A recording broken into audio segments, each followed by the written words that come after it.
Halo Sobat Weka. kembali lagi bersama podcast Kinari. Bersama saya Kin. Dan saya Ari. Kali ini kita bersama siapa Mas Kin? Kita kedatangan tamu spesial nih Mas Ari nih. Spesial pakai Dari telurnya Bogor. 3. Telurnya 3. Dari Sentul. Bogor mah terlalu ini ya. Sentul. Iya. Kita sambut Mas Ara.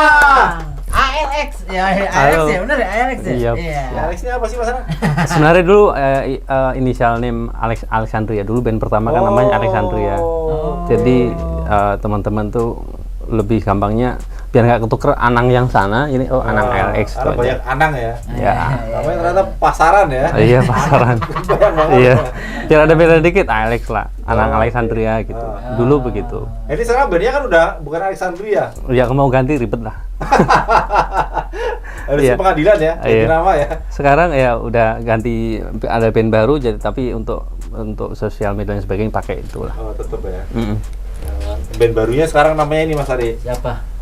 Antartik. Yep. Nah, Antartik. jadi kalau mau diganti Anang ALX, kira-kira apa kalau Antartik loh? ATK kali ya. Oh, ATK. Iya. Nggak oke ya? Udah kurang oke. ALX itu udah oke. Udah lah itu. Kalau gue Bennett ini lagi mesin fotokopi. Jangan dong.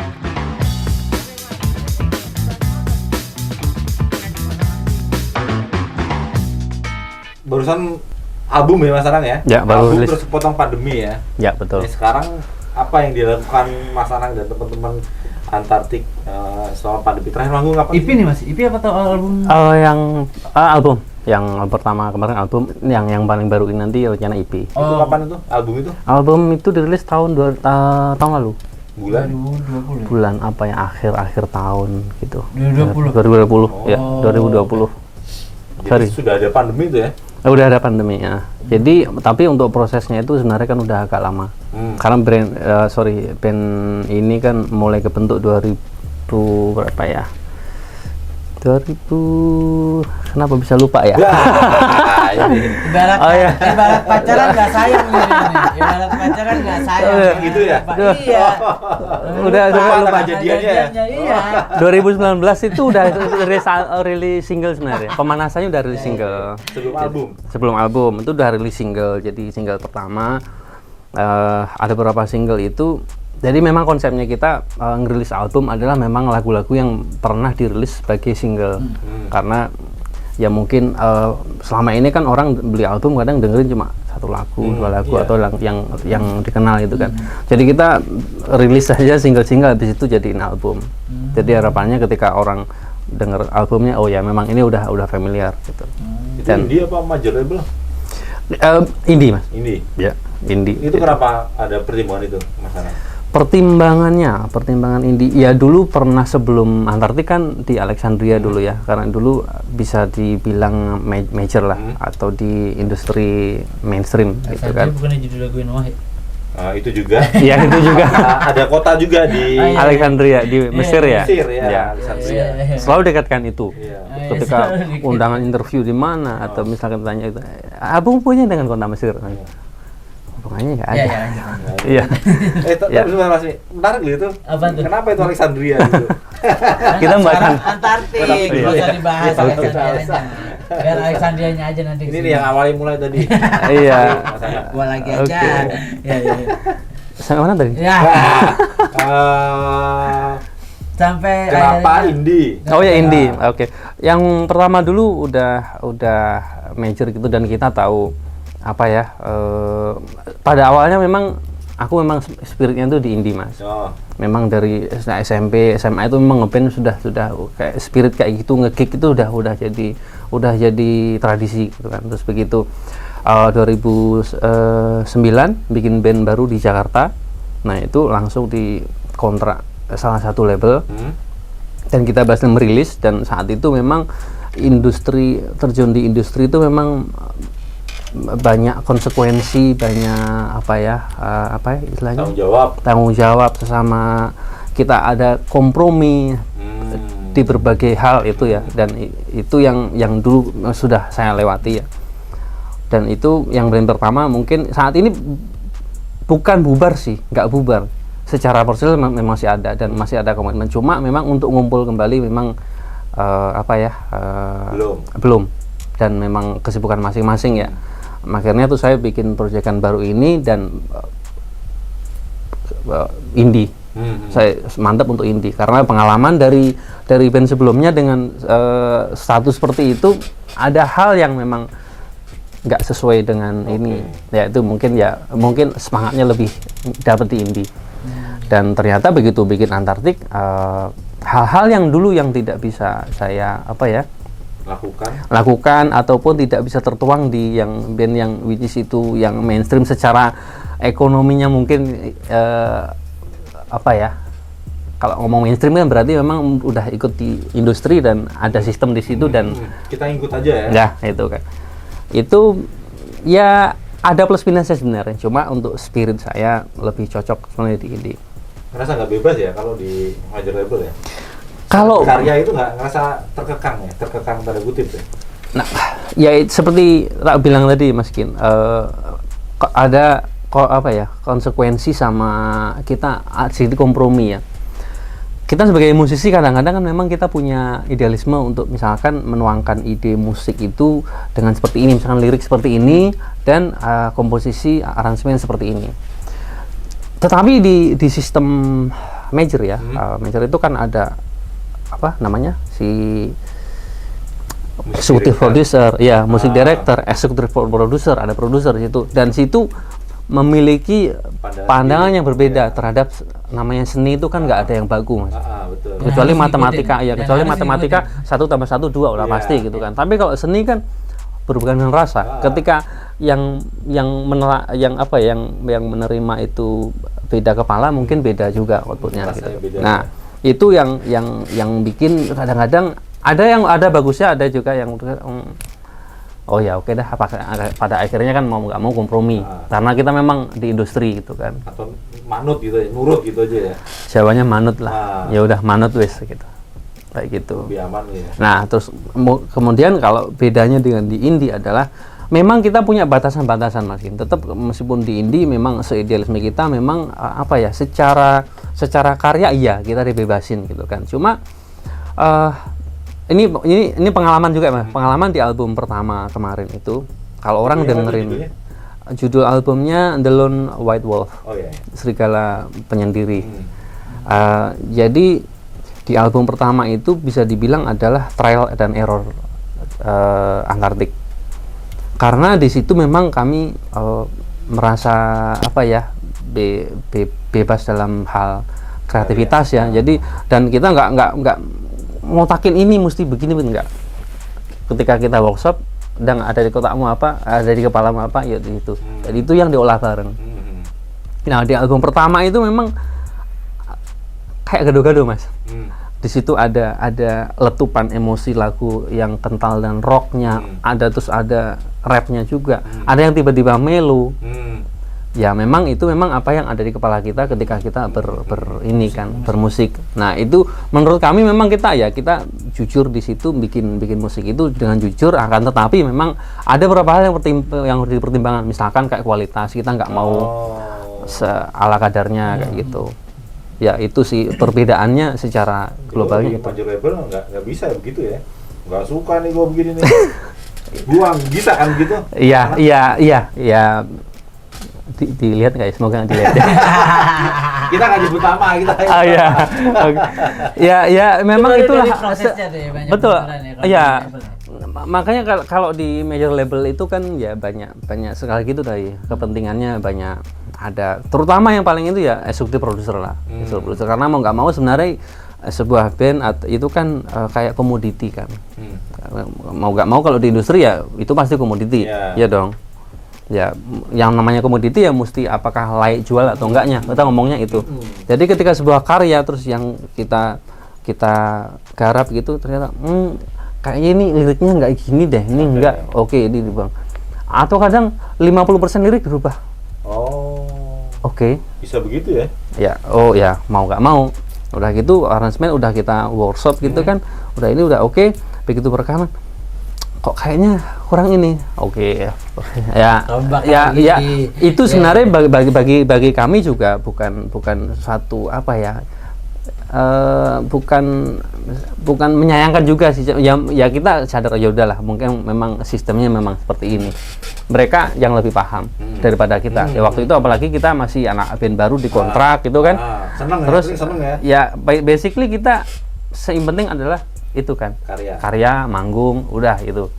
Seneng, syukur-syukur transferan tiap bulannya itu ada gitu kan. Itu memang jadi satu apa ya, plus minusnya di situ. Kayak gitu Mas Gin.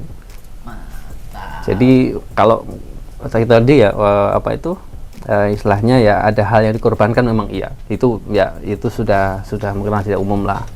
Jadi kira-kira bukan bermaksud membandingkan nyaman di mana sebenarnya. Kalau untuk urusan pekerjaan barangkali di major label ya masalahnya, bermusik berkarya itu ya.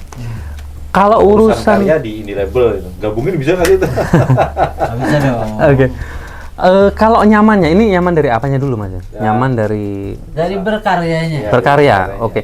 Kalau ngomong bermusik, ya memang di Indonesia itu memang bermusik itu bukan masih sekelompok orang yang bisa menggunakannya sebagai mata pencarian.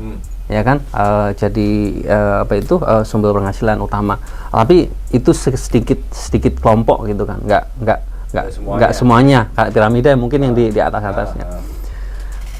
Kalau ngomongnya berarti kita ngomongnya antara dikotakin aja major atau yang ini. Indie. Ya kalau secara ekonominya mungkin lebih kita lebih banyak major. Yang saya alami ya. Ini pendapat subjektif ya, nggak mewakili. Oke.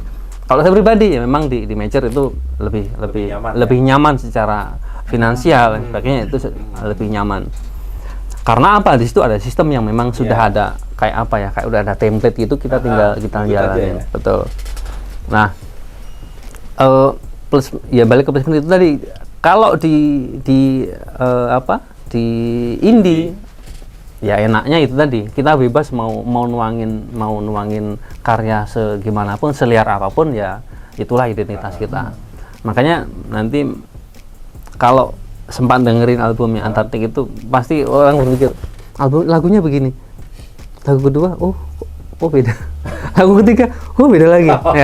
ya itulah apa yang ya kita berkarya jujur aja Mas Gin. Jadi kita nggak dibatasi oleh ini, harus begitu. Jadi itu pure apa yang jadi ide kita. Untuk misalnya mempromosikan karyanya juga kita sendiri tuh ya.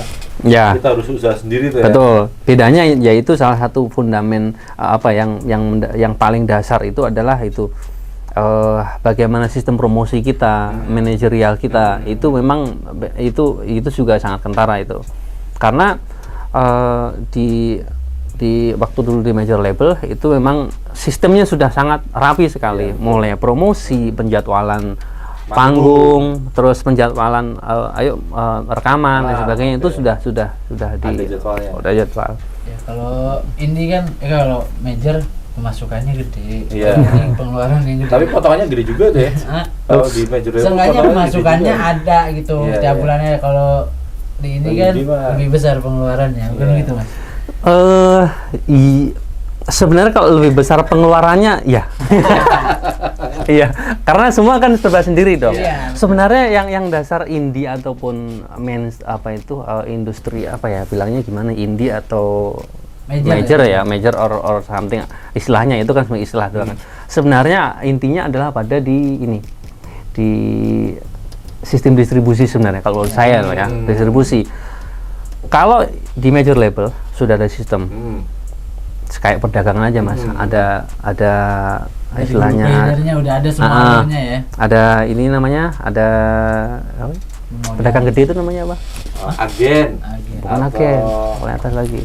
Istilahnya udah cukongnya, udah yang ini. Nah nanti distribusinya kalau mau distribusi harus lewat ini tuh. Ya sudah, habis itu kan mereka tetap jaringan Mas, jaringan bawahnya. Distribusi misalkan ke toko ini, ke toko ini, itu kan ada sistem distribusi. Kayak lagi itu kan ya memang itu ekonomi ya, itu ya wajar lah kalau seperti itu. Nah perbedaannya di indie adalah ya kita semua jalani sendiri dengan promotion. Jadi entah bagaimana caranya. Kalau dulu setelah distribusi seperti itu, kita udah tinggal diam aja, distribusi udah jalan gitu kan, udah ada yang ngurusin. Cuma kalau di indie kita mesti mikirin nih, mulai cover dipikirin sendiri, pemotretan sendiri, terus udah gitu nanti kita distribusinya gimana, kerjasama digital publisher dan lain sebagainya ini gimana. Nah itu tuh benar-benar sendiri itu. Lebih capek ya? Lebih capeknya iya, karena semua aspek dipikirin sendiri. Itu plus minusnya. Tapi seru sih mas. Iya. Jadi tahu industrinya begini tuh jadi tahu. Ya. Seluk-beluknya tuh jadi ngerti. Learning kita, by doing lah. Ya sebelumnya kita nggak tahu, kita tinggal ngikut sistem itu tadi. Betul.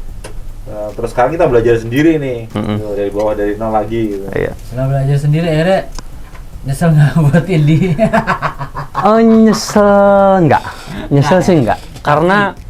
Karena funnya itu ya, kesenangan yang nggak mungkin dulu didapetin ketika masih di ngeband secara dengan major label gitu ya. Kesenangannya beda mas, Oke, berarti kesenangannya beda. Pengen berkarya untuk kesenangan sendiri aja berarti ya. Ya, dan meskipun memang kalau dibilang ke Mas Ari tadi kan secara ininya lebih biaya lebih memang iya. Karena semua memang di sendiri, apalagi band indie seperti Antartik begini yang nggak punya investor, yang nggak ada, ini semuanya memang sendiri. Dan untuk bikin album yang nominalnya cukup fantastik pun ya sudah itu sendiri. Itu kalau Mas Ari punya band, kira-kira untuk bikin satu album tuh berapa rupiah Mas Anang? Kalau Mas Ari mau jalur indie, sekarang misalnya gini Mas Anang, untuk urusan distribusi, sekarang lempar ke Spotify itu juga lebih mudah, kita upload sendiri juga bisa. Platform musik jalan juga begitu, kita diuntungkan dengan itu teknologi. Betul. Nah tapi kalau misalnya sebagai pemula anak band, misalnya Mas Restu ini dia penggemarnya Coil nih. Oh iya. Nah, dia Kaots. Dia band nih, tiba-tiba pengen pengaruhnya Kaots.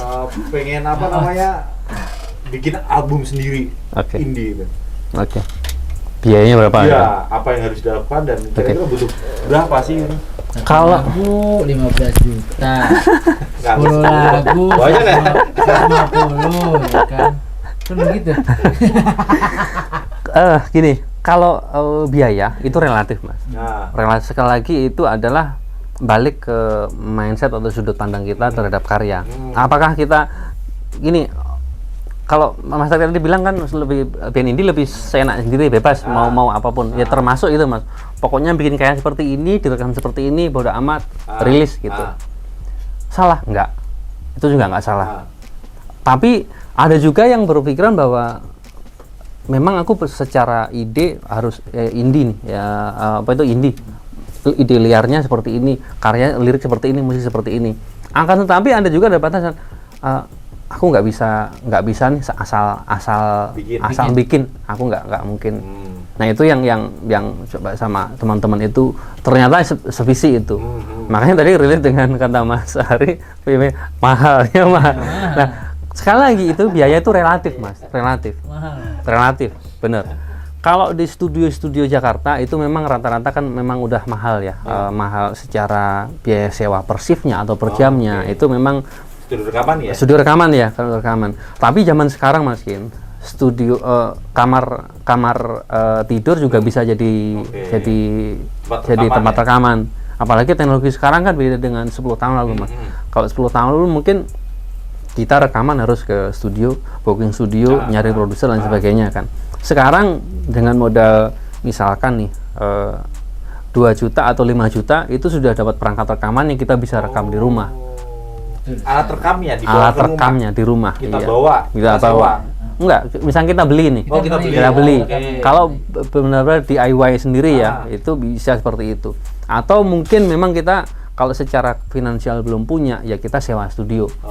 Kalau sewa studio kayak gitu tuh, kalau yang kota-kota pinggir seperti Jakarta, Depok tuh masih banyak ya mas, yang misalkan ada paketan satu lagu, misalkan 1.500.000 atau 2 juta, ada yang seperti itu. sampai jadi lagunya. Sampai jadi. Ada juga yang seperti itu. Ada juga yang sewa studio doang, misalkan untuk satu shift misalkan 500.000, ada juga yang seperti itu. Tergantung pilihannya seperti apa. Dan biasanya itu menentukan apa ya?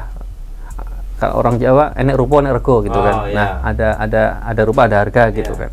Itu berlaku itu juga. Jadi termasuk tadi relatif. Jadi alat rekaman yang kita beli bawa pulang ke rumah bisa itu juga tergantung rego nggak rupo tadi ya? Iya, betul. Betul. Jadi kalau sekalipun suara kita bagus, kalau alatnya minus juga belum tentu bagus ya hasilnya ya? Iya. Hasil rekamannya? Ya, variabelnya banyak Mas Kim. Variabelnya banyak. Memang itu untuk bikin itu kan karya ya, karya sama kayak karya-karya yang lain. Variabel itu banyak kan. Nah itu sama kayak musik itu ya.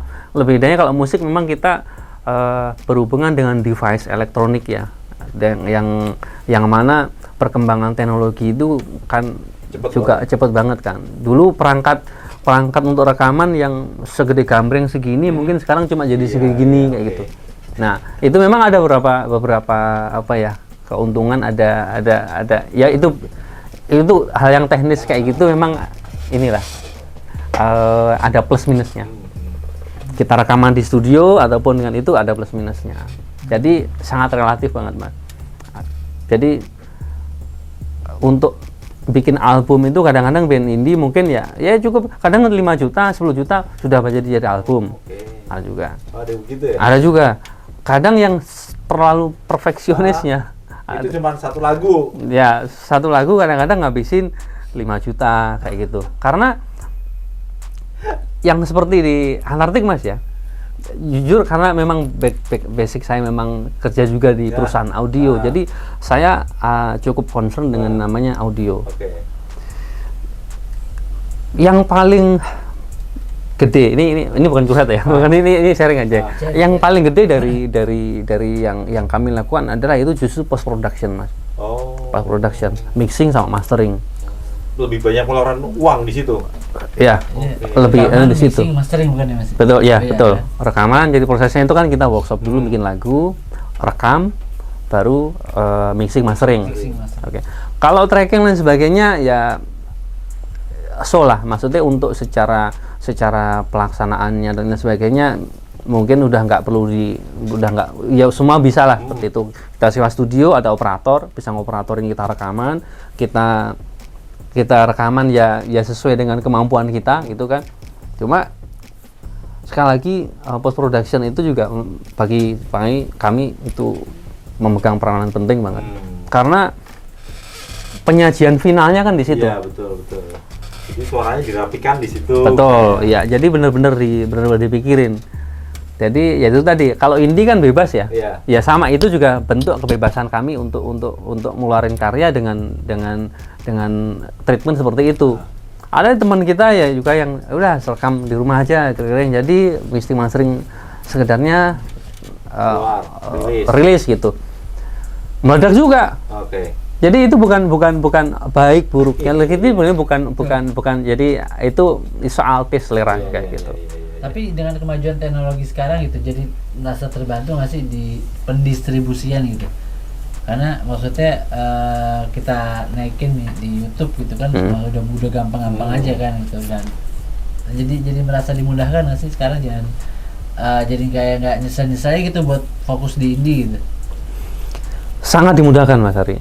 Dengan teknologi kayak penemuan baru kayak inovasi YouTube terus Spotify dan sebagainya itu sangat membantu.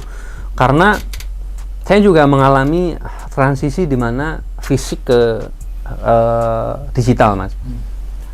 Dulu band saya yang pertama itu masih sempat merilis album fisik. CD. Kaset? Enggak, kaset enggak, CD aja. Kaset lagi ngurusin anak-anak. Kaset tuh. Maaf ya. Iya. Tapi dia dokter loh Mas Ari itu. Hati-hati tuh dokter. Jangan gitu. Idola saya kecil itu. Yang gara-gara macet jangan Iya. gitu ya. Kak Seto. Iya. Ngomong ya ampun. Lanjut Mas, maaf nih kita ngelucu mulu hari ini. Tadi itu ya Kaset ya, CD ya, CD. Jadi saya masih mengalami transisi di mana band saya dulu masih ada CD kami itu di Ajang. di Setara, Oke. terus di toko mana Aquarius, di mana di toko di toko seperti itu tuh ada gitu kan, masih ngalami itu. Lalu habis itu muncullah era digital yang RPT dan sebagainya itu yang menurut saya itu aneh itu. Kita beli musik semasuknya detik yang dengerin orang gitu kan. Cuma 30 detik doang. Iya 30 detik gitu. Tapi ya gimana lagi ya seperti itu industri dan perkembangan zaman bergeser seperti itu, mau nggak mau ya sudah ya memang masih menikmati juga kita, meskipun begitu nikmati juga RPT juga nikmati meskipun ada fisik nggak begitu ini. Jadi kayak di ujung tanduk gitu Mas situasi saat itu tuh, fisik era terakhir banget mau tumbang ke era itu digital. Habis itu muncullah ya platform baru seperti itu. Kalau ngomong terbantu, sangat terbantu sekali. Karena ya itu distribusi CD juga udah mungkin udah orang juga malas juga jualan, yang beli juga orang pada download bajakan. Iya kan? Kita rilis lagu nih, nggak usah seminggu dah, 2 hari tahu-tahu udah ada di download free download dan sebagainya. Kita nggak dapat apa-apa tuh ya? Ya itu kita nggak dapat apa-apa. Itu jadi salah satu pemicu yang ya sudahlah kita nggak usah bikin ini. Pada akhirnya muncullah bersamaan dengan itu muncullah era digital seperti itu kan. Ya itu sangat bantu sekali. Bayangin kalau misalkan kita bikin kayak gitu terus distribusi mau kemana, sejauh apa? Tapi orang bikin album kan enaknya tuh fisik itu kelihatan loh Mas Anang. Iya betul. Musisi itu ini adalah bukti kalau kita berkarya tuh. Iya, autentik lah. Bukti autentiknya. Sementara kalau sekarang belakangan suka mulai dititip edarkan di restoran-restoran cepat saji gitu. Nggak kepikir ke sana gitu Mas Anang. Sebenarnya itu udah lama Mas Kin. Di era saya waktu udah ada itu tuh udah ada, dan sempat waktu itu memang udah berapa kali pitching ke salah satu itu restoran penjual itu unggas itu. Wow, unggas. Unggas goreng itu. Itu goreng keripik. Udah mulai bikin desainnya, promosi dan sebagainya. Cuma mungkin karena secara ini nggak deal ya sudah akhirnya nggak jadi gitu kan. Itu sudah ada di era. Dan itu adalah salah satu alternatif distribusi yang mulai kolaps waktu itu. Bukan kolaps ya, mungkin ya itu orang mulai bergeser dengerin MP3 dan sebagainya. Orang jadi malas beli CD. Nah itu bergesernya ya itu tadi, alternatifnya adalah penitipan lewat gerai-gerai makanan seperti itu. Itu waktu itu 2010 itu 2011 itu udah mulai waktu itu. Jadi itu bukan hal baru sebenarnya. Nah terus makin kesini kita ada opsi lain kayak YouTube dan sebagainya. Itu sangat ini sekali bantu. Ya kalau dulu mungkin CD kita localize kan, jual kan yang jual beli ya siapa, orang Jakarta, orang daerah udah gitu. Tapi dengan YouTube, dengan Spotify dan sebagainya, semuanya tahu kan. Kita lihat reportnya, dengerin dari Denmark, dengerin dari Jerman, dengerin dari Norwegia. Ini lebih luas. Jadi kita kan punya report ya, ada statistik report lagu kita tuh performnya seperti apa, demografik yang denger tuh di negara mana aja itu kan ada. Jadi dengan itu memang ada buat musisi itu bisa jadi jaminan nggak bahwa itu untuk hidup itu bisa itu teknologi yang ada sekarang ini. Teknologi yang ada sekarang. Iya. Oke, kita mudah, gampang kita nyebar lagu ke Spotify atau ke platform digital yang lain. Tapi ada nggak buat kita nih masuknya nih, buat kita makan lah gitu. Ada nggak jaminan itu? Di YouTube misalnya viewer banyak, ini ada sekian rupiah yang harus kita dapat. Ada nggak itu hitungan itu tuh? Hitung-hitungannya? Iya. Kalau hitung-hitungannya ada Mas. Ada, tetap ada. Jadi namanya kan royalti ya, royalti lagu yang kita kan ada publishing kan. Kita kerjasama dengan publishing ataupun digital distributionnya itu. Nah itu memang ada pembagian royalti. Misalkan lagu ini diputar, itu sharingnya berapa?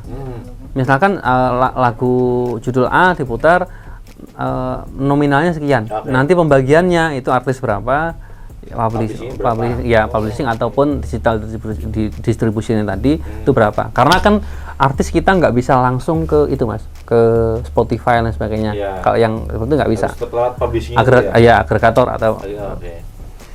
Kalau YouTube itu memang kita bisa, akan tetapi untuk mengkolek royalti itu misalkan kita sebuah lagu itu udah kerjasama dengan sebuah publishing, yang kolek royalti itu adalah publishingnya. Publishing. Tapi kalau kita ini mungkin jadi tips buat si yang mungkin yang belum begitu melek dengan itu ya. Kadang-kadang kita bikin karya sekedar karya gitu aja. Terus udah gitu nggak dipikirin secara nanti diamanin itu begini, kerjasama dengan publishing, karena segala urusannya berkaitan dengan penggunaan lagu itu baik yang resmi atau enggak kan dimonitor sama publishing. Nah itu kan makanya kadang-kadang ada orang yang ngupload ngasal ternyata meledak. Kok aku nggak dapat apa-apa, kok ini ternyata ada pihak lain yang mungkin dia pinter tapi lihat ini nggak ngerti nih, udah tak giniin, udah tak daftarin aja, dia yang dapat. Nah itu bisa begitu ya? Ya bisa begitu. Sekarang banyak orang pinter nakal, orang pinter nakal. Pinter tapi nakal. Gitu. Jadi itunya itu tetap ada mas Kin. Jadi dari YouTube, dari Spotify atau platform lain itu ada. Tapi kalau jadi jaminan, pertanyaan tadi apakah jadi jaminan hidup? Rutin gitu misalnya terima. Kalau jaminan hidup untuk di situ tergantung seberapa begitu biaya hidupnya. Kalau bagi kami sih ya itu kayak cemilan lah. Cemilan ataupun bonus ada ya. Tapi nggak begitu gede karena kita kan fokus memang nggak di sini ya. Karena kita ngerjain ini kan juga kita punya pekerjaan utama yang memang kita jadi mata pencarian kita. Tapi ada beberapa teman-teman yang memang fokus di situ bikin lagu, ngerilis dan sebagainya. Ya memang begitu ngobrol gitu. Terima royalti bulan ini. Oh iya. Berarti memang dia hidupnya di situ. Ya.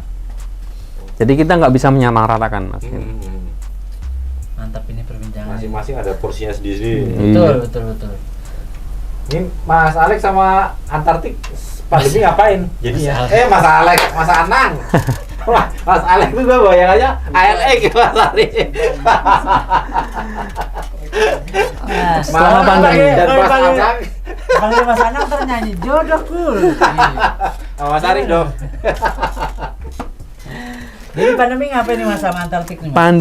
Jadi pandemi ini kalau menurut saya sih mengenaskan. Ya apa ya? Berpaling kah jadi guru gitar gitu? Enggak.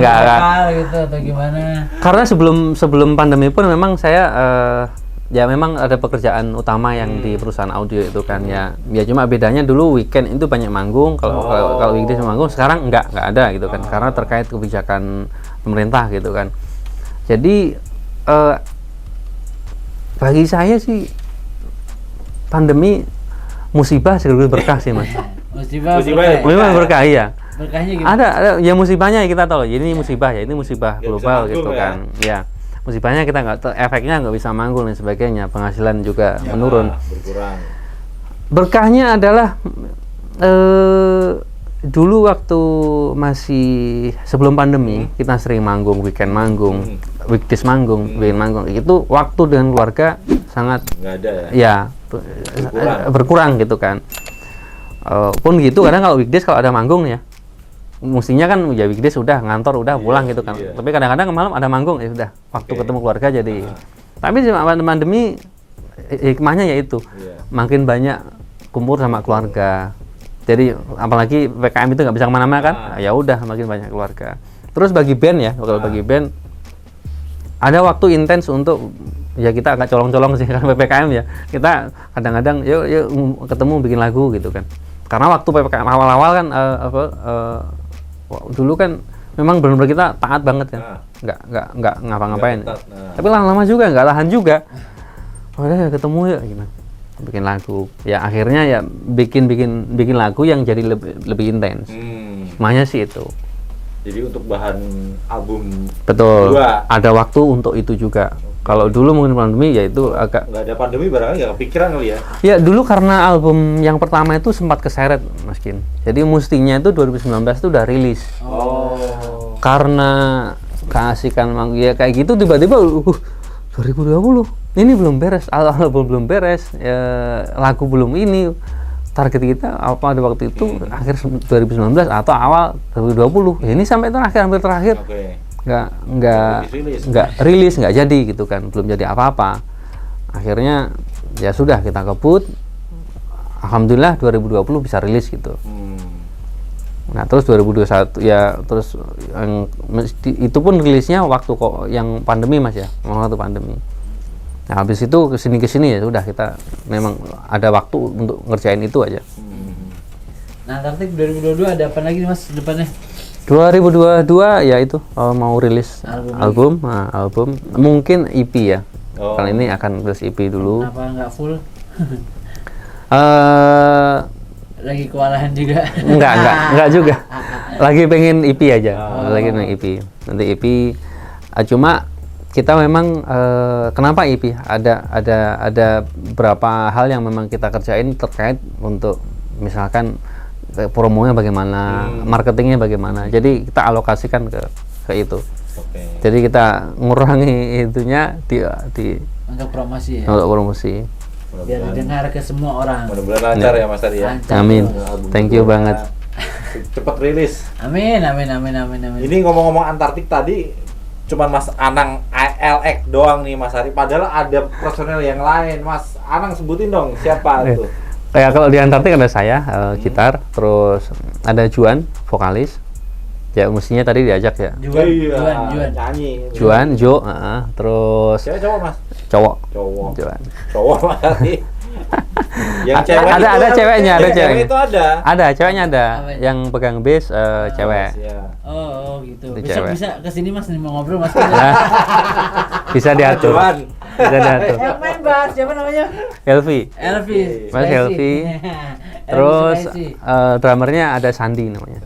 Ini Jowan itu adiknya Mas Anang.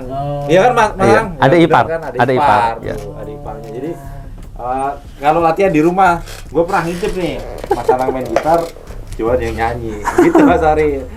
Jadi murah meriah latihannya di situ. Iya. Murah meriah. Mudah-mudahan segala rencana dari Antartik baik Antartik dan Mas terkabul Mas Anang. Amin. Ya, thank you banget. Panggung juga bisa nanti. Amin. Amin. Udah terbuka lagi. Job offer lain jalan lagi. Amin. Dan karyanya bisa mulus sesuai dengan rencana. Amin. Amin. Dan sekali lagi terima kasih Mas Anang ALX. Mas Anang ALX meskipun ya. Antartik. Sudah ke Warta Kota, kapan-kapan kalau rilis album ngobrol lagi Mas Anang. Siap, oke. Nanti kita datang pas rilis album. Siap. Kita tunggu. Terakhir deh Mas, satu kalimat untuk industri musik Indonesia. Satu kalimat ya? Ya, satu kalimat. Satu kata kan dikit banget ya. Iya. Satu kalimat. Berkarya terus saja. Berkarya terus saja. Iya. Oke Sobat WK, terima kasih buat perbincangan. Terima kasih sudah menonton video ini bersama dengan Mas Anang AX dan kita berdua. Dan saksikan terus konten-konten dari podcast Kinari dengan narasumber yang lain, dan jangan lupa untuk di subscribe, di like dan di share video-video ini dan video konten-konten podcast Kinari lainnya. Dan sampai jumpa di video berikutnya. Dadah. Dadah. Jangan lupa subscribe ya.